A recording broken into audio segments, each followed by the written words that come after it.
আসসালামু আলাইকুম ওয়া রাহমাতুল্লাহি ওয়া বারাকাতুহু। একটি প্রশ্ন দিয়ে শুরু করছি আজকে।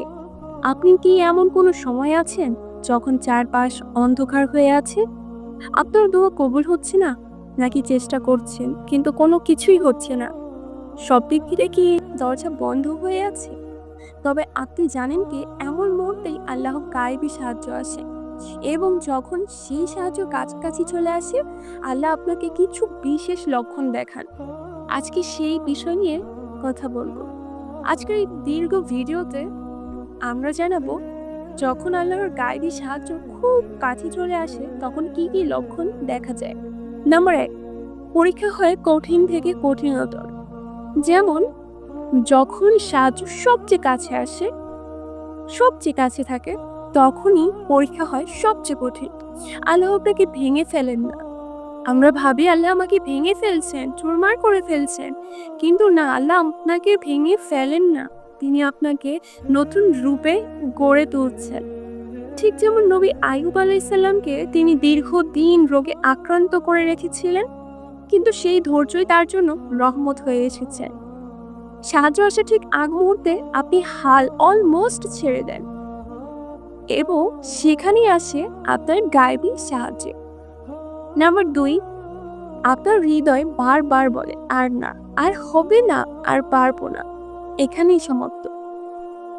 কিন্তু আপনার ভেতর থেকে একটা আওয়াজ আসে, আপনি আমি আর পারছি না, এবার বুঝি শেষ।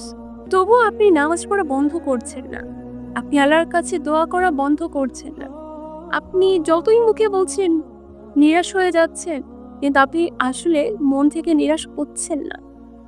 এটাই লক্ষণ আপনার ধৈর্যের পরীক্ষায় শেষের পথে এবং সাহায্য আসতে চলেছে ইনশাআল্লাহ।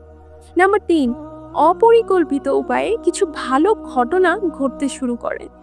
হঠাৎ করে কেউ আপনাকে সাহায্য করতে চায়, যাকে আপনি চিনেনও না, জানেনও না, কখনো আশাও করেননি, কখনো তাকে দেখেনওনি।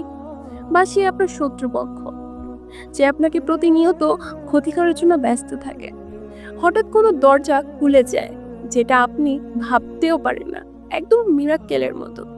আল্লাহ বলেছেন যে আল্লাহকে ভয় করে তিনি তার জন্য পথ খুলে দেন এবং এমন জায়গা থেকে রিজিক দেন যেখান থেকে সে কল্পনাও করতে পারে না। সূরা তালাক আয়াত নম্বর ২ এবং ৩। নাম্বার ৪, আপনার অন্তর আল্লাহর দিকে ফিরে যেতে চায়। আপনি হয়তো আগে খুব সাধারণভাবে নামাজ পড়তেন, কিন্তু এখন কান্না চলে আসে, হৃদয়টা নরম হয়ে যায়, কোরআন শুনলে গায়ে কাঁটা দিয়ে দেয়। এটাই গায়েবী সাহায্যের প্রধান সূচনা। আল্লাহ আপনাকে তার কাছে টেনে নিচ্ছেন, এটাই তার মূল। নাম্বার ৫, আপনি বারবার তাওয়াক্কুল করতে শিখেন।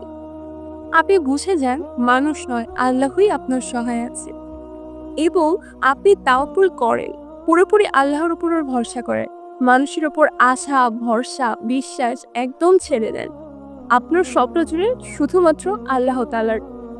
এটাই সেই মুহূর্ত যখন আকাশের দরজা খুলে যায়, যখন ফেরেশতারা আপনার সেই দোয়াগুলোকে নিয়ে যায় আল্লাহ তাআলার কাছে। আলহামদুলিল্লাহ। নাম্বার ৬, আপনি দুনিয়ার প্রতি আগ্রহ হারাতে থাকেন সম্পূর্ণরূপে। আপনার মধ্যে এক ধরনের উদাসীনতা চলে আসে দুনিয়ার প্রতি, প্রত্যেকটা জিনিসের প্রতি। আপনি বলছেন এখানে কিছুই স্থায়ী নয়, আপনি পরকালের জন্য প্রস্তুত হতে হবে আপনাকে। এই উদাসীনতা অনেক সময় আল্লাহর পক্ষ থেকে হয়, যেন তিনি আপনাকে অন্য জগতের জন্য তৈরি করছেন। নাম্বার ৭, হঠাৎ আপনার চোখে রহমত ঝরে পড়ে। আপনি হয়তো কোনো দোয়া করছেন, হঠাৎ কান্না চলে আসলো। আপনি বুঝতেই পারেন না এত কষ্টের মাঝে কেন আপনার ভেতরে এত প্রশান্তি। এটা হলো সাকিনাহ, যা আল্লাহর প্রেরণ করে তার প্রিয় বান্দাদের জন্য, শুধুমাত্রই প্রিয় বান্দাদের জন্য। ধৈর্য ধরে মানুষরাই গায়েবী সাহায্য পায়, এটা আমরা সবাই জানি, কম আর বেশি। তাই ধৈর্য ধরার চেষ্টা করুন, কারণ আল্লাহ বলেছেন নিশ্চয়ই আল্লাহ ধৈর্যশীলদের সাথে আছে। সূরা বাকারা ১৫৩ নং আয়াত। তুমি যদি আজকে হাল না ছাড়ো, তাহলে কাল তোমার জন্য গায়েবী দরজা খুলবেই। এটা তো আল্লাহর ওয়াদা, তাই না? তুমি যদি এখন খুব কষ্ট থাকো, তাহলে জেনে রাখো তুমি খুব কাছে চলে এসেছো আল্লাহর রহমতের। হাল ছেড়ো না, প্লিজ হাল ছেড়ো না। তোমার নামাজ, তোমার কান্না, তোমার দোয়া আকাশে পৌঁছে গেছে।